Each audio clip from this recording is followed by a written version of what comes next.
Yes, good morning students. Today I am going to deliver the lecture on anti-gout drugs. In the last class we have discussed what is gout.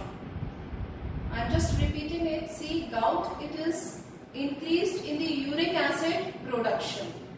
ठीक है, uric acid production बढ़ जाता है and that accumulates in the joints which leads to the gout. Now what are the different drugs that are used for the treatment of gout? So we will deal with the classification of the drugs. Now first of all, if there is an acute gout means there is a sudden onset of the symptoms. तुरंत एकदम symptoms आ गए and which will lead to the inflammation process. Inflammation process मतलब swelling हो जाएगी, सूजन आ जाएगी, तुरंत एकदम ऑनसेट हो जाएगा गाउट का, यूरिक एसिड लेवल एकदम बढ़ जाएगा. तो उसके लिए हमको, क्योंकि इसके अंदर मेन जो पैरामीटर है that is the inflammation, so inflammation को ट्रीट करने के लिए we have to take the different categories of these drugs. First of all, NSAIDs, non-steroidal anti-inflammatory drugs. इसको डिटेल में आप पढ़ोगे. These drugs are basically used to treat the pain and inflammation and also for fever. Now, तो जो भी inflammation होगा आप ले सकते हैं. इसके अंदर इंडोमिथासिन आती है, नेप्रोक्सिन है, पायरोक्सिकैम है. सी NSAIDs कैटेगरी में बहुत सारी ड्रग्स आती हैं, लेकिन बेसिकली हमको वो ड्रग्स लेनी है जो इन्फ्लेमेशन दूर करे.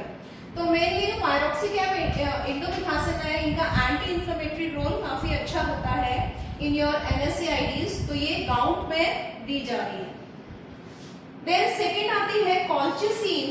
कॉल्चिसिन ड्रग है आपकी, it is obtained from colchicum autumnale. ये आप कोग्नोसी में पढ़ोगे.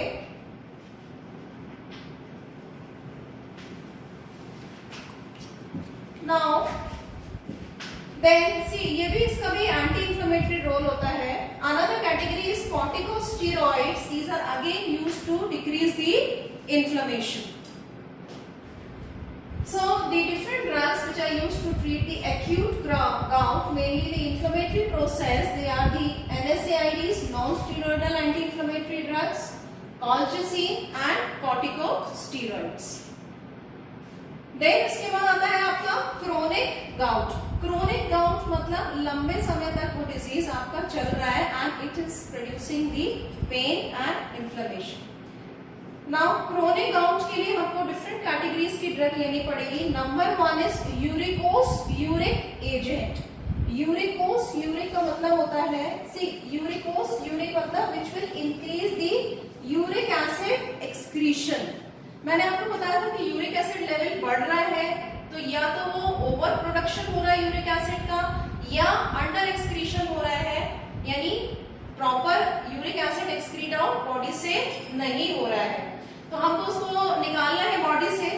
तो we need to give uricosuric agent. Uricosuric agent that promotes the excretion of uric acid from the body.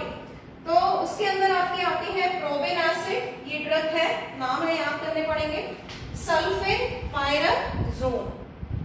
ये दो ड्रग्स आती है, यूरिक एसिड के एक्सक्रीशन को बढ़ाती है. एक्सक्रीशन कैसे बढ़ जाएगा यूरिक एसिड का अचानक से? तो इनका आपको मैकेनिज्म पढ़ना पड़ेगा थोड़ा सा. सी, जो हमारे किडनी का आपने ये जो पूरा नेफ्रॉन का स्ट्रक्चर आपने पढ़ा होगा एनाटॉमी में, तो उसके अंदर आपने देखा होगा कि एक्सक्रीशन होने से पहले जितनी भी ड्रग्स हैं या जो भी आपका सब्सटेंस है बॉडी में, तो आपका रीएब्जॉर्प्शन होता है.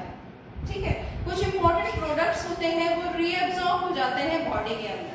तो ये जो आपकी ड्रग्स है प्रोबेन एसिड या सल्फेनपायराजोन, ये इनका मेन जो रोल है वो क्या कर रहे हैं कि यूरिक एसिड के रीएब्जॉर्प्शन को कम कर रहे हैं. तो रीएब्जॉर्प्शन कम होगा तो उसके इनडायरेक्टली एक्सक्रीशन को बढ़ा देंगे. ठीक है. देन आती है आपकी यूरिक एसिड सिंथेसिस इनहिबिटर्स, यानी सिंथेसिस को रोक रहे हैं. जहां से यूरिक एसिड का प्रोडक्शन हो रहा है उस स्टेप को हमको खत्म करना है. तो उसके अंदर ड्रग्स आती है, आपकी बहुत इंपॉर्टेंट कैटेगरी की ड्रग है, ये आपके एग्जाम में जरूर आती है, एलोप्यूरिनॉल। ठीक है, क्या कर रही है? यूरिक एसिड के सिंथेसिस को कम कर रही है।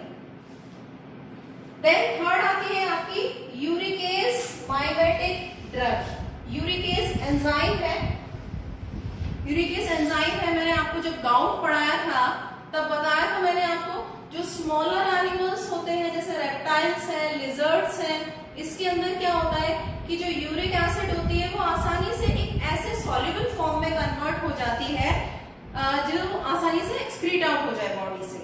तो वो किसकी मदद से होती है? यूरिकेस एंजाइम की मदद से। तो यूरिकेस एंजाइम लोअर एनिमल्स जो होते हैं उनके अंदर प्रेजेंट होती है, बट ह्यूमन बीइंग्स में नहीं होती है।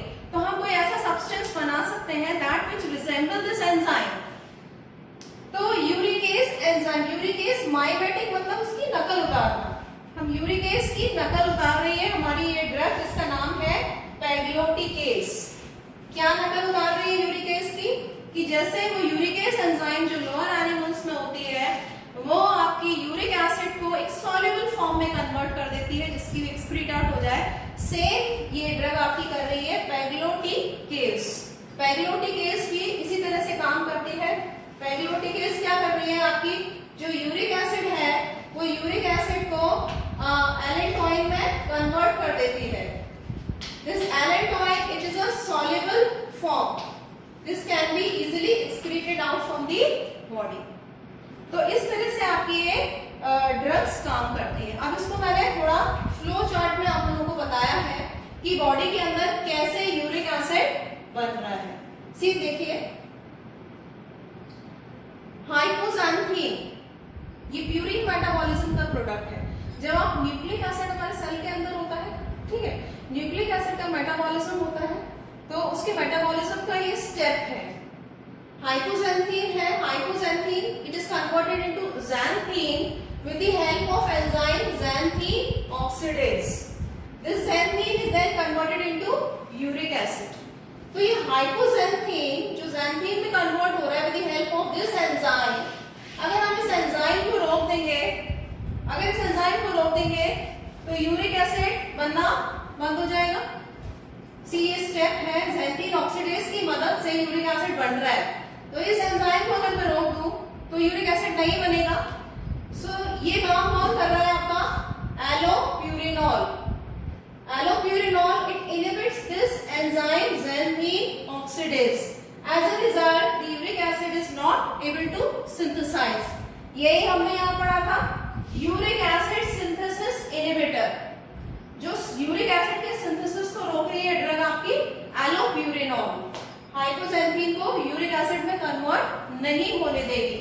ये माइनस का साइन इनहिबिशन के लिए आता है, ठीक है। नाउ अब ये यूरिक एसिड सपोज यहाँ पे हमने xanthine ऑक्सीडेज को नहीं रोक पाए हैं, यूरिक एसिड बन गया है। अब यूरिक एसिड को क्या करना है? अब बन गया है तो क्या करना है? उसको एक्सक्रीट आउट करें। सो यूरिनरी एक्सक्रीशन, यूरिनरी एक्सक्रीशन को प्रमोट करती है आपकी ड्रग्स प्रोविन एसिड एंड सल्फिनपायराजोल।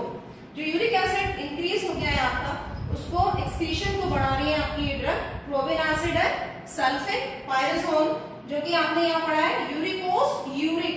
यूरिकोस यूरिक यानी यूरिक एसिड एक्सक्रीशन को बढ़ा रही है आपकी ये ड्रग्स, प्रमोट कर रही है, प्लस का साइन है, ठीक है। अभी यहाँ भी हमने नहीं काम किया तो क्या हुआ? अब ये यूरिक एसिड जो बढ़ गया है ये टिश्यूज में जाके डिपॉजिट होगा।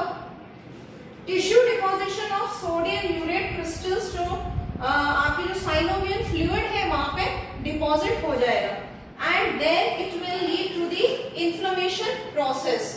जो ग्रैन्युलोसाइट्स हैं, जो WBCs हैं, वो वहां पर आके जमा हो जाएंगे, ठीक है। सो व्हाट हैपन कि आपका इन्फ्लेमेशन प्रोसेस शुरू हो गया।